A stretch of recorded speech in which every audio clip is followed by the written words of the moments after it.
Hello everyone, welcome back to the session. In the previous session, we have learned how to add kinetic typography, how to add dynamic animation to your text, how to create titles, right? So now we are going to jump into new topic, that is logo animation. You might have heard this particular term before, or you might have seen some of the logo animated videos. Now, why they are so much important or why they are so much in trend? So whenever you're going to see through a logo, you will directly connect to its particular brand, to the product which that particular brand is selling, or to the emotion which particularly that brand is connected with, right? So further, to add more depth into it, we always add logo animation. We always add some movement to that particular logo which actually connects more with the audience, which tells more about that particular brand. So all the visuals which are connected to a particular logo, we always use those visuals and we try to embed them with different kind of effects, different kind of properties, and create some basic logo animation in Adobe After Effects. So starting with the basic logo animation, there are different kind of techniques, right? There is no hard and fast rule that we can use only a specific technique or we can use a specific tool only for creating logo animation. There are n number of tools and number of techniques.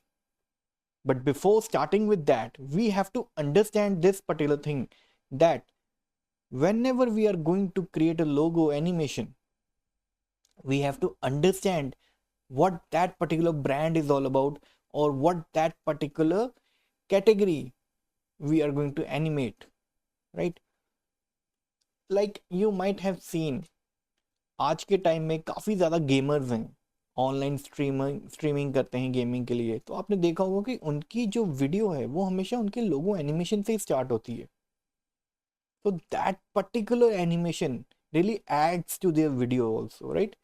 कि आपको लोगों की animation start होते ही पता लग जाता कि हाँ, ये किस पर्सन के बारे में बात हो रही है, या किस पर्टिकुलर चैनल के बारे में बात हो रही है, या किस पर्टिकुलर ब्रांड के बारे में बात हो रही है। So animating a logo is very much in trend and very much important. अब बात करें कि डिफरेंट टाइप ऑफ कंपनीज होती हैं, हर एक के लिए किस टाइप की एनिमेशन प्रेफरेबल रहेगी। तो आज हम कुछ डिफरेंट डिफरेंट मेथड्स के थ्रू अपनी लोगो एनिमेशन क्रिएट करेंगे। कैसे हम लोगों का इंट्रो, उसका आउट्रो एनिमेट कर सकते हैं, कुछ बेसिक से स्टार्ट होते हुए हम थोड़ा बहुत उसको एडवांस में लेके जाएंगे, थोड़ा बहुत उसमें डायनेमिक एनिमेशन क्रिएट करेंगे। तो we have to understand different companies will have different kind of techniques. आप कोई भी टेक्निक इन बिटवीन किसी के साथ मिक्स मत कर दीजिएगा, सो दैट कि जो भी एनिमेशन आपके पर्टिकुलर ब्रांड के साथ सूटेबल है, सिर्फ वही आप मेथड फॉलो करो। Then it will be more pleasing to the eyes, it would connect more with the audience also, right? So now starting with the particular project, I'm going to create a new composition. Let's name it with animation. तो अभी हम कुछ basic animation create करके देखते हैं कि कैसे हम अपने लोगों के ऊपर किसी टाइप की एनिमेशन क्रिएट कर सकते हैं। तो ड्यूरेशन अभी हम 5 सेकंड ही रख रहे हैं। फ्रेम रेट इस पर्टिकुलर प्रोजेक्ट के लिए मैं 30 रख रहा हूँ, सो दैट कि मेरे पास थोड़ी स्मूथ मूवमेंट्स आ सके। So this is the composition which we have created. After that, I'm going to bring one image of my particular logo. Let's drag and drop it here. So now this is the logo which we are going to work with. So you might be very much familiar with this particular brand. अब इसी लोगो के ऊपर हम कैसे different different kind of effects use कर सकते हैं। So start करते हैं बिल्कुल बेसिक एनिमेशन से। So let's suppose that we are going to scale it up. अब हम इसके इंट्रो की बात करें कि इंट्रो कैसे होगी। सो इंट्रो में जैसे for example let's assume that scale value for this particular logo has to be 25। यहाँ पे की फ्रेम ऐड करते हैं। After that let's go back to the very first frame, and in this particular frame हम इसकी value zero नहीं करेंगे, हम इसको थोड़ा 25 से कम रखेंगे, मतलब not 0 but not less than what is required, right? तो 25 में रख के हम इसको अराउंड 15 कर सकते हैं, सो दैट कि जो मूवमेंट है वो स्लो रहे। कम टाइम में ज़्यादा मूवमेंट अगर होगी तो वहाँ पे क्या होगा कि एनिमेशन आपकी फास्ट होगी, बट मेरी रिक्वायरमेंट है कि एनिमेशन थोड़ी स्मूथ चले, राइट? तो उस केस में मैं वैल्यू भी 15 रख रहा हूँ, तो कुछ इस तरीके से एनिमेशन होगी।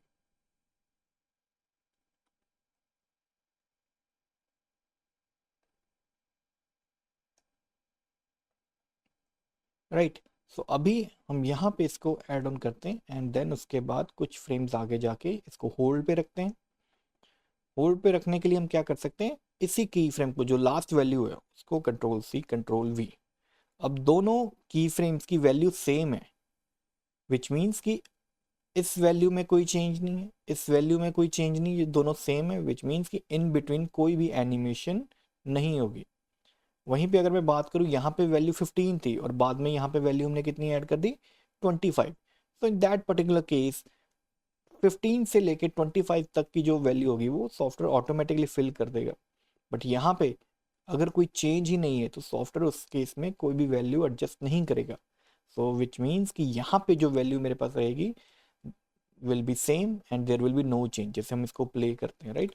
तो आप देख सकते हो कि कोई चेंज नहीं है, सेम। लास्ट अगेन 1 सेकेंड का गैप लेके जो ओरिजिनल इसकी पोजीशन है वहाँ पे की फ्रेम लगाता हूँ मैं। ओके, तो अभी लेट्स सी किस टाइप की एनिमेशन हमारे पास क्रिएट हुई है। बहुत ही बेसिक, राइट? यहाँ से जूम इन जूम आउट। अभी अपने की फ्रेम्स को हम सिलेक्ट कर लेंगे। सिलेक्ट करने के बाद इसको इजी इज कर देते हैं फॉर अ बेटर और smooth movement.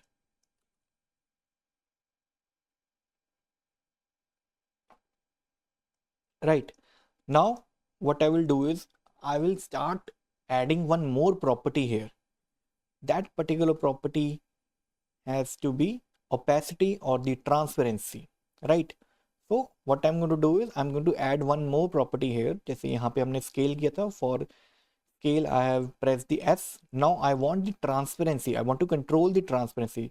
For that what I can do is I can simply press shift T। अगर मुझे कोई भी current प्रॉपर्टी है उसको एक और प्रॉपर्टी के साथ ऐड ऑन करना है तो मैं वहाँ पे शिफ्ट ऐड करूँगा और शॉर्टकट की जो भी हम प्रॉपर्टी ऐड करना चाहते हैं, जैसे अगर मैं डायरेक्टली टी प्रेस करता हूँ तो आप देख सकते हो कि पी जो है हमारी पोजीशन वो यहाँ से क्या हो चुकी है, हाइड हो चुकी है। बट द प्रॉब्लम इज मैं चाहता हूँ कि अब यहाँ पे जो मैं वैल्यू असाइन करूँगा अभी क्या होगा कि वो कुछ रैंडम वैल्यूज हो सकती हैं, विच मीन्स कि मुझे नहीं पता कि एग्जैक्टली किस पर्टिकुलर फ्रेम पे मुझे वो वैल्यू ऐड करनी चाहिए। सो उस केस में हम क्या कर सकते हैं, हम ऐड ऑन कर सकते हैं कोई भी प्रॉपर्टी। जैसे शिफ्ट टी करूँगा तो मैं सॉरी ऑलरेडी हमारे पास ओपेसिटी है। Now I want scale property, so मैं शिफ्ट प्लस एस प्रेस करूँगा तो मुझे आप देख सकते हो कि उसकी प्रॉपर्टी मिल चुकी है। सो यहाँ पे हम क्या करते हैं, एक की फ्रेम यहाँ पे लगा देते हैं 100, एक यहाँ पे 0, राइट? अगेन यहाँ तक का गैप सेम वैल्यू फिल करेंगे। तो यहाँ पे एक ऑप्शन है कि मैं यहाँ पे क्लिक कर दूंगा अगर ऐड और रिमूव की frame at current time, which means कि उस पर्टिकुलर करंट टाइम में जो वैल्यू होगी उस पर्टिकुलर प्रॉपर्टी की आप उस वैल्यू के अकॉर्डिंगली वहाँ पे एक फ्रेम ऐड करोगे। जैसे अगर मैं यहाँ पे करंटली इसकी वैल्यू कितनी आ रही है 100 और इस सेम टाइम पे अगर मैं यहाँ पे क्लिक कर दूँ तो यहाँ पे वैल्यू क्या हो जाएगी मेरी अगेन 100। तो अगेन इसको मैं यहाँ से फेड आउट होते होते 0 कर देता हूँ।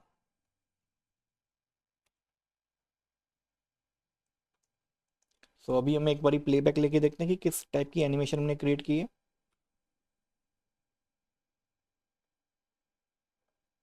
राइट, अगेन इसको हम स्लो फास्ट अपने अकॉर्डिंगली कर सकते हैं कि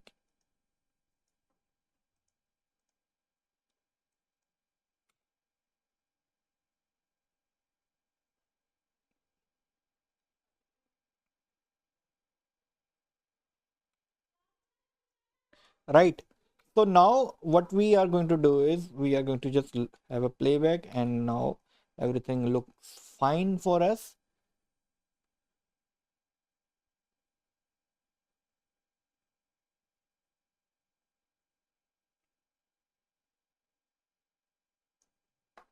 Okay, great. Now in between what I can do is I can add some more effects to it. जैसे हमने यहाँ पे पोजीशन के सॉरी स्केल एंड ओपेसिटी के साथ यहाँ पे कुछ प्रॉपर्टीज ऐड कर दी हुई है। अभी मैं कुछ और प्रॉपर्टीज भी देखता हूँ अगर इसमें ऐड ऑन कर सकते हैं, या फिर इफेक्ट्स पैनल में जाता हूँ एंड देखते हैं कि हम यहाँ पे कुछ और इफेक्ट ऐड कर सकते हैं। तो यहाँ पे मेरे पास एक लाइट स्वीप करके इफेक्ट है, तो हम उसको ड्रैग एंड ड्रॉप कर लेंगे। आफ्टर दैट लाइट स्वीप पे आप देख सकते हो कि जैसे एक लाइट पास थ्रू कर रही है, राइट। सो आप यहाँ पे कुछ वैसे का इफेक्ट भी क्रिएट कर सकते हो। सो हम इफेक्ट्स एंड कंट्रोल पैनल में जाते हैं to add some more adjustment to it. So what I'm going to do is I'm going to select this particular effect and now I'm going to change the value। जैसे यहाँ पे width है तो width इस particular light की width जो है वो हम increase या decrease कर सकते हैं, right। कुछ ऐसे sweep intensity, उसकी intensity कितनी रखनी है हमने, right। तो जैसे यहाँ पे कुछ metal shine effect हमें मिल रहा है, कुछ वैसे का हम कुछ create कर सकते हैं।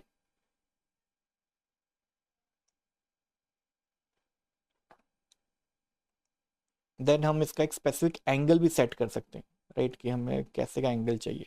सो इसको थोड़ा हम टिल्टेड फॉर्म में ही रखते हैं। ये यहाँ पे है तो कुछ इस डायरेक्शन में रखते हैं tilted. Yes, I think so that will be fine.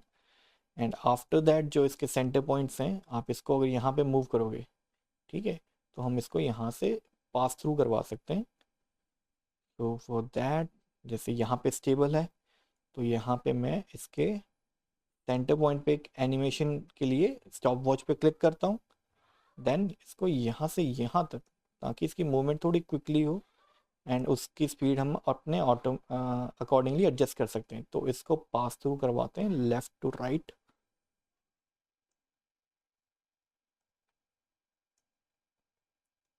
Right, तो now let's see what kind of effect we have created. Again you press करते हैं सो दैट कि जितने भी की फ्रेम्स यहाँ पे लगे हैं हम सबको देख सकें, राइट। ग्रेट, तो अगेन यहाँ पे भी हम करेंगे easy is. After that let's have a quick playback. So that was quite fast. So let's decrease the speed by moving this particular keyframe a little forward.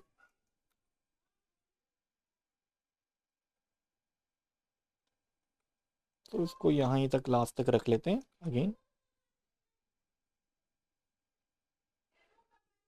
So now you can see कि हमने एक basic intro and outro अपने particular लोगों के लिए create कर लिया।